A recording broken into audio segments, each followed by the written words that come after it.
So, welcome to the University Observer Executive Election interviews. We're here today with Jill Nelis, who is a final year English with Drama student, and she is currently the sole candidate for the welfare officer role. And what experience do you have that you feel qualifies you for the role of welfare? How do I sum that up in words? Just firstly, lived experience. I went to this college for 3 years. Wow, 4. I tried to add a year there.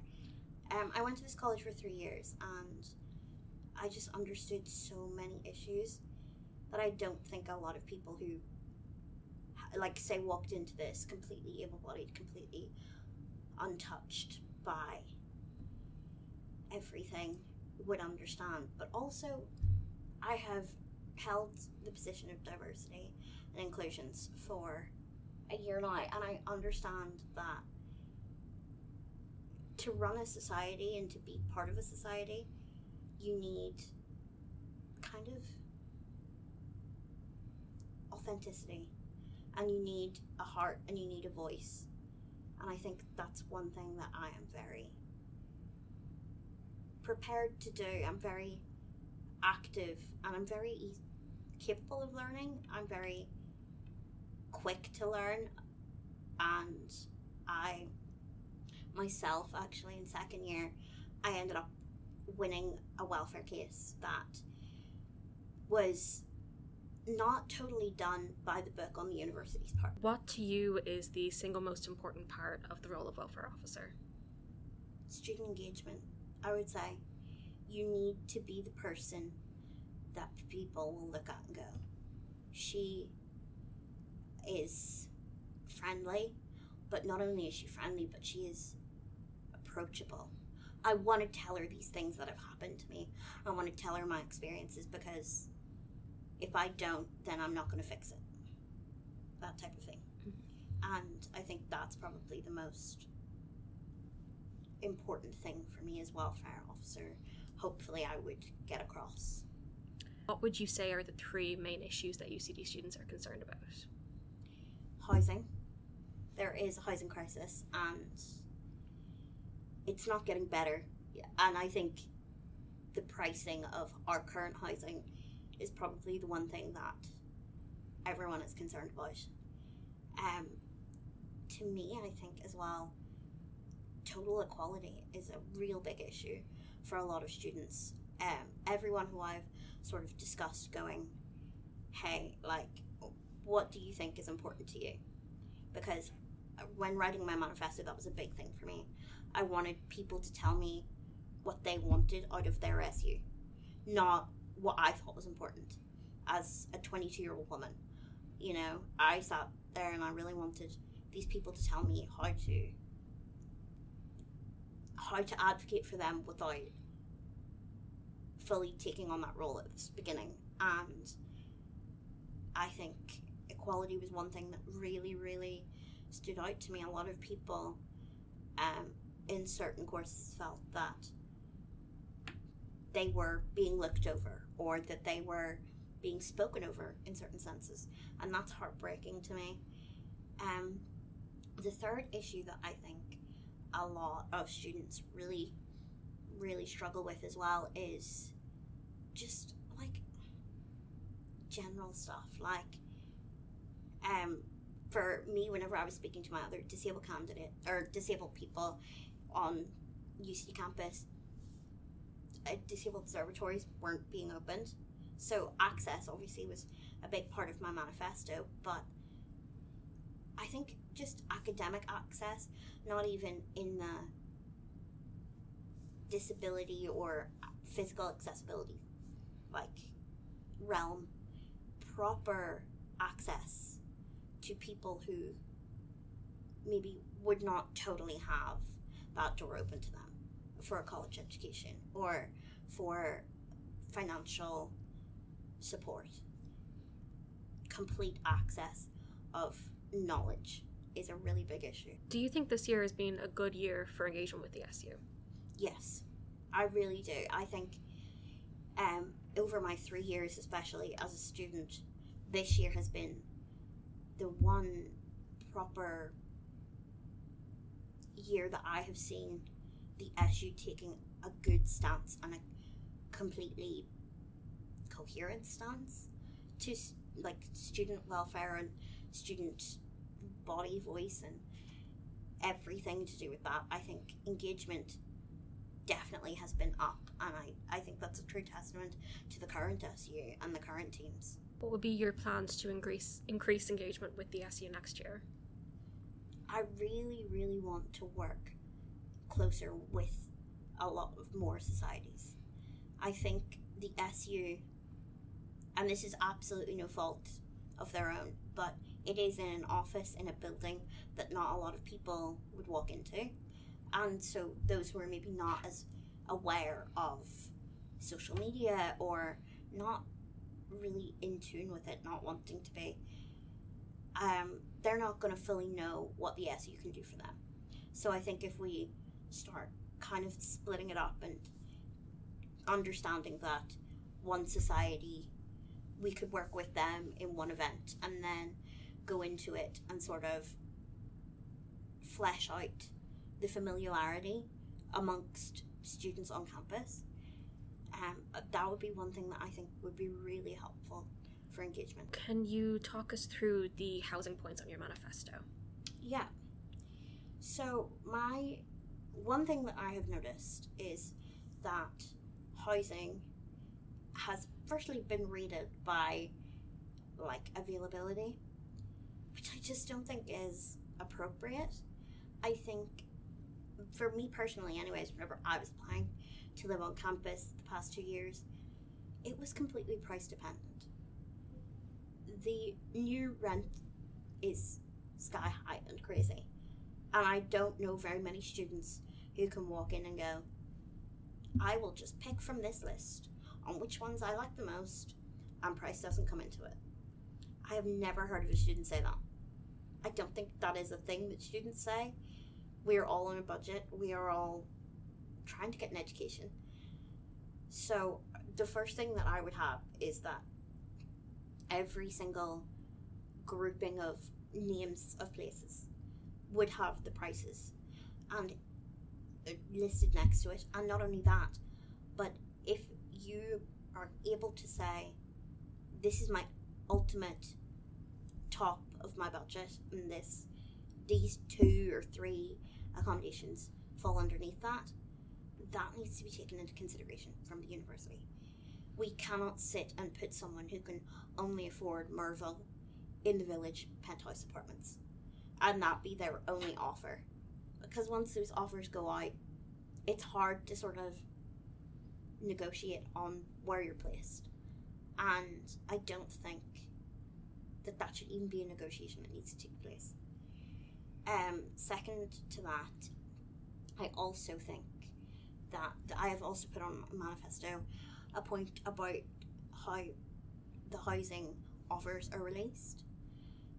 Now, as it stands currently, housing is released in increments of when the CAO offers come out.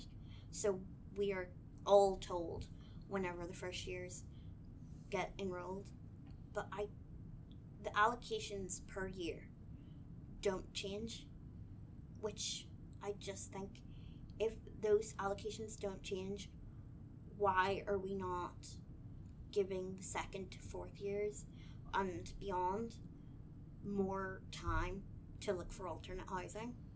Because we are all left in quite an uncomfortable and rushed position then 2 or 3 weeks before campus life starts again, where we have to rush into renting a place that maybe we don't totally love, or maybe we don't not even love, we can't completely sustain living. The wave system that I would want to implement would be quite like the CAO offers. It was a long time ago, so whenever I received mine, but you get your first wave and then your second wave and your third, and you get your first choice and whatever after that. That would be similar to what I would like to implement in our housing release. I also would like to reinstate the policy that if you live a certain distance from the college, you're not offered accommodation first round, because people who are living further away then are effectively left homeless, and those people don't have an option to commute. But then there are people who say live in Blackrock or somewhere that is far more commutable, that have chosen to live on campus for an experience or whatever their reasoning may be, and that I don't think is fair, personally. A lot of your housing manifesto is policy-based. Mm-hmm. Have you made any contact with UCD, or are there any ongoing discussions about these policies that you would then be following up on, or would this be starting fresh the second you get into the job? I have asked the current welfare officer, and the talk around policy, as of currently, it is quite unsure. Most of the points that I have made on my manifesto are not new ideas. I'm going to be honest. They're not original, but they are needed. I don't know how much availability they have had to put the policy changes in writing, but I do know that there has been talks of it. So it's not just something that I'm walking in and going, fuck it all, scrap it all, I'm starting anew. This is my job now. I'm Dictator Jill that's just going to change everything. It's not brand new, but it is not fully set in stone. That's why they're on there. Your manifesto mentions sensory rooms. Yeah. Can you walk me through what the issue is with the current sensory room in James Joyce being on a booking system? Yes. So I myself am not neurodivergent, but I have a lot of neurodivergent friends. Whenever we were talking about the sensory room having a booking system, the one thing that really stood out to me and all of my neurodivergent friends is no neurodivergent person can competently predict 100% every time they're going to be overstimulated. They're like, you're walking onto a college campus every day where you are experiencing at least 10 things all at once, most times. You know, be that if you're sitting in a lecture and the person beside you is writing really loud and that just starts you off, or you walk on to the campus and something goes wrong and that starts you off. Nobody will feasibly predict with 100% accuracy when those things are going to happen. And some people don't live right on the doorstep of UCD, so it's not like they can go home. And issues as well come with sensory paralysis. That's a very real and active and problematic thing for a person trying to get home. It's a barrier that they're going to absolutely bump up against. And with that booking system, that then means that they can't just walk into the sensory room whenever they really need it, because maybe they can't physically look at their phone screen.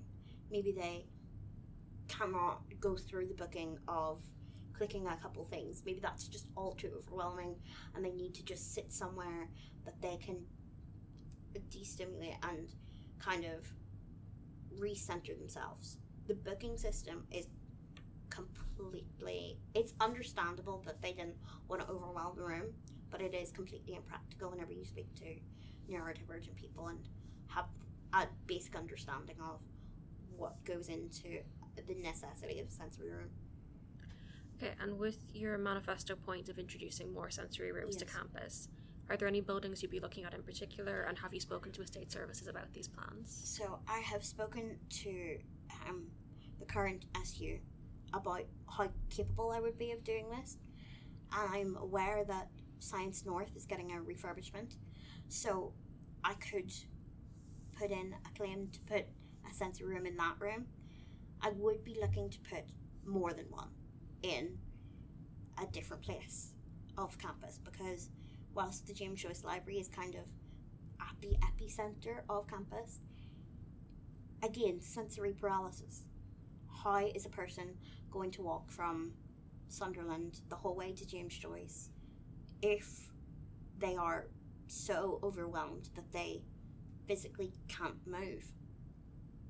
So I just want there to be much more of like a stilted location. So I don't want them to all be gathered in one place where one person can't, say, walk into another sensory room that is maybe less than 2-minute walk. The HSE is after launching plans to revamp the trans healthcare system in Ireland. Would part of your manifesto then be, well, not part of your manifesto, but part of your plans for the year to be increased lobbying to the HSE to try and...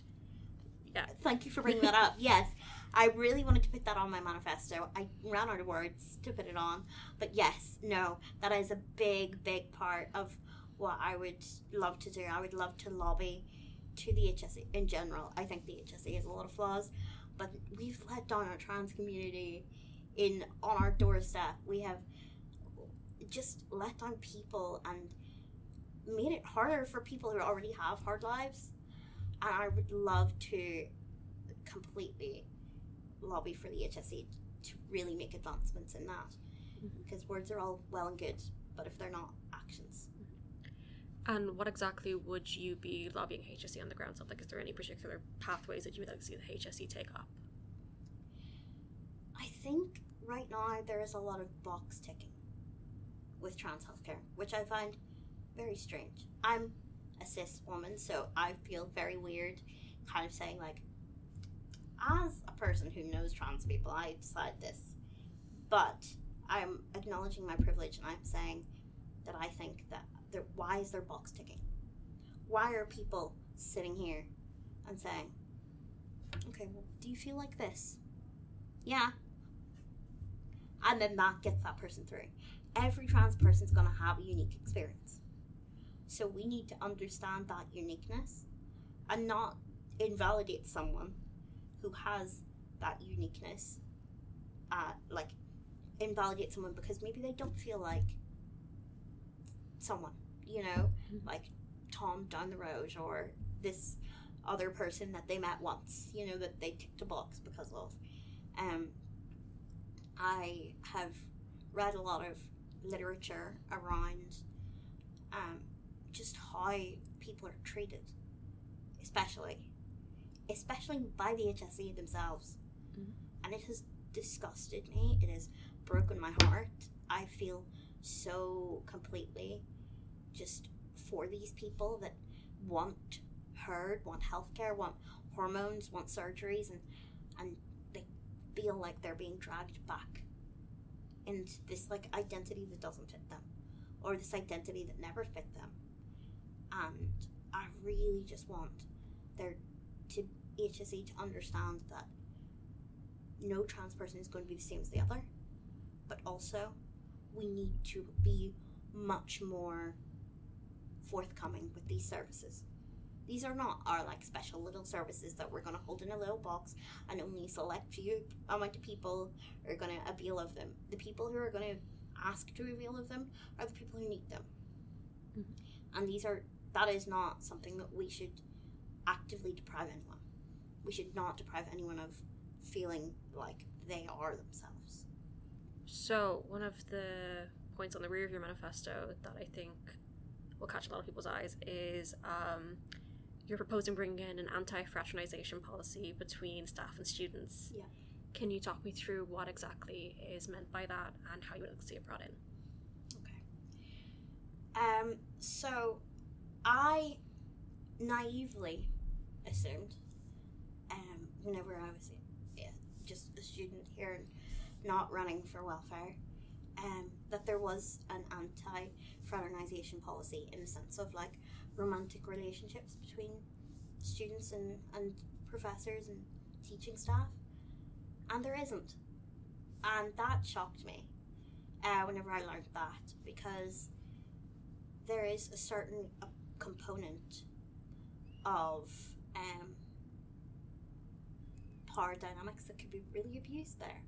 And I think if we don't have a policy that says you cannot do this whilst this person is in your classroom, the only policy is that they cannot mark your work.